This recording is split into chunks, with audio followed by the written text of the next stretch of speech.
Before you think, decide, or act, your body has already leaned one way. It's quietly reading the room, the light, the air, making a gentle first call beneath your awareness.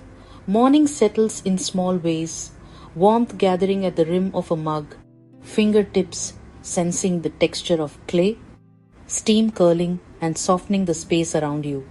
Without words, your system notes it all, the temperature, rhythm, nearness, and tone, and begins to choose ease or guard. Nothing to fix, nothing to force. Just the quiet reading your nervous system does for you. Your brain is constantly scanning for safety or threat. Like light moving across a leaf, patterns shift and your senses adjust. Texture, motion, and shadow whisper their messages. The body listens first, then the mind follows. In that gentle interval, you begin to settle. This process is called neurosception. Sunlight slides across a wall, and your chest finds its own steady rise and fall. A quiet hallway holds the sound of your steps, soft and unhurried. Far off, a city glows and dims, breathing with you in its own slow rhythm. The body notices warmth, stillness, and space. It registers tone in the room, distance in the street, the way a shadow lengthens and releases. Without needing a story, your system leans toward what feels safe, loosens around what feels kind, and leaves a little more room for you to be here. This is the hum beneath thought. The way your nervous system sorts the world and ushers in calm before a single choice is made. When light shifts, it tells you something. When air opens, it tells you something. When the ground feels steady underfoot, it tells you something. Moment by moment, sensation becomes meaning, and meaning becomes a softer path forward. You do not have to push for it.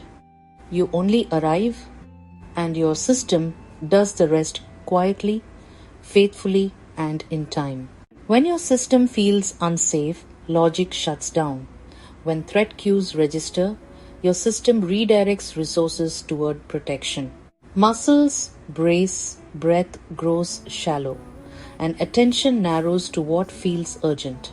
The step you were about to take pauses.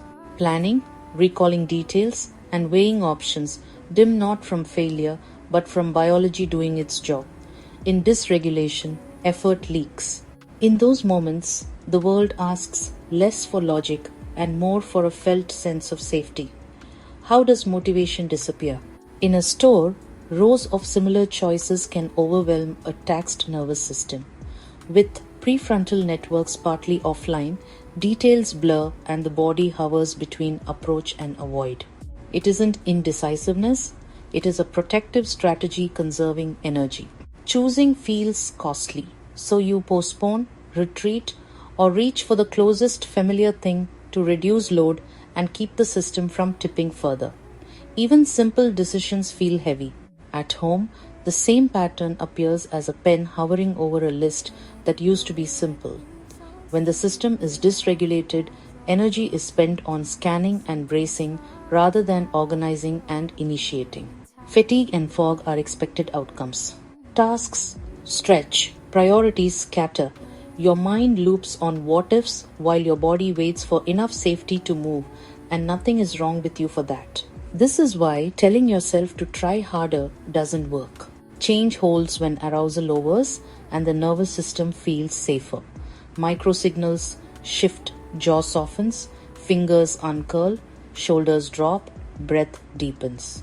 Blood flow returns to networks for planning, memory, and flexible choice. Nothing dramatic, just capacity coming back online. As the load eases, what matters becomes clearer, and the next small step feels visible and doable. Healing doesn't start with discipline. It begins when your body registers enough safety to soften. You feel the ground through your feet, the weave of a natural fiber rug, and the quiet weight of your hands resting. Air moves the leaves nearby. Your breath meets that rhythm and steadies. Shoulders loosen, jaw releases, and your attention spreads from the next task to the room around you. In this state, urgency fades, and the next step becomes simpler to see. It starts with safety. As your nervous system downshifts, perception widens.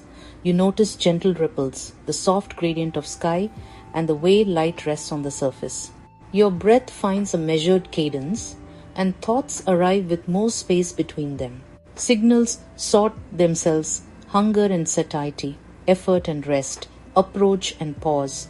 Urges lose their edge. You can wait, feel, and choose.